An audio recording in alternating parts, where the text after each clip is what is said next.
వైఎస్ఆర్ కడప జిల్లాలోని RTPP main gate వద్ద దేశవ్యాప్త సార్వత్రిక సమ్మెలో భాగంగా ఆర్టీపీపీ మెయిన్ గేట్ వద్ద జరిగిన ధర్నాలో అన్ని యూనియన్ల నాయకులు, యూనియన్ సభ్యులు పాల్గొనగా కేంద్ర ప్రభుత్వ వైఖరిని నిరసిస్తూ కేంద్రం కార్మికులకు ఇబ్బంది కలిగించే లేబర్ కోడ్లను ఉద్దేశించి మాట్లాడుతున్న నాయకులు. ఈ కార్యక్రమంలో కాంట్రాక్ట్ అవుట్సోర్సింగ్ ఉద్యోగులు తదితరులు పాల్గొన్నారు. లేకపోతే ఇలాంటి కార్మిక చట్టాలుంటే మేము పెట్టుబడులు పెట్టడానికి ముందుకు రాము అని చెప్పేసి పెట్టుబడిదారులు ఇచ్చినటువంటి హెచ్చరికను అల్టిమేటాన్ని దృష్టిలో పెట్టుకుని వాళ్ళ కేంద్ర ప్రభుత్వం ఉన్నటువంటి కార్మిక చట్టాలను అన్నింటినీ తొలగించడానికి వాళ్ళ ప్రయత్నం చేస్తా ఉన్నారు. పెట్టుబడిదారులు ఏమడుగుతున్నారు? పారిశ్రామికవేత్తలు ఎవరినైనా ఎప్పుడైనా పనిలోకి తీసుకుంటాం, మాకు నచ్చకపోతే తీసేస్తాం, ఎవరికైనా ఎంతైనా జీతం ఇస్తాం, మీరు అడగడానికి లేదు.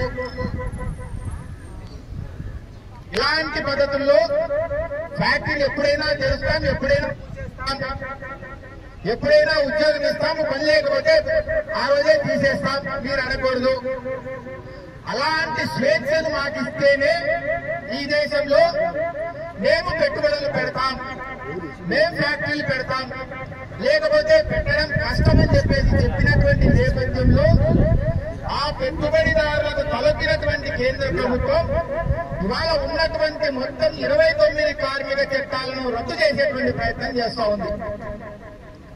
మనిషికి పంచ ప్రాణాలు అనేటువంటి ఎలాగ చెప్తా ఉంటాము, కార్మికులకు కూడా ఈ 29 కార్మిక చట్టాలు పంచ ప్రాణాలతో సమానం. ఆ కార్మిక చట్టాలను రద్దు చేసి వాటి స్థానంలో లేబర్ కోడ్లు అనేటువంటి తీసుకురావడం అంటే ఈ దేశంలో పనిచేస్తున్నటువంటి కోట్లాది మంది కార్మికులకు కేంద్ర ప్రభుత్వమే డైరెక్ట్ గా ఉరితాళ్లు బిగించేటువంటి ప్రయత్నం అనేటువంటి జరుగుతూ ఉంది. కార్మిక చట్టాల స్థానంలో ఈ లేబర్ కోడ్లు అనేటువంటి అమల్లోకి తీసుకురావడం ద్వారా ఈ లేబర్ కోడ్లు అనేటువంటివి కోరలు పీకేసినటువంటి పాములు లాంటివి మాత్రమే. ఇవి చట్టాలు మాత్రం కావు.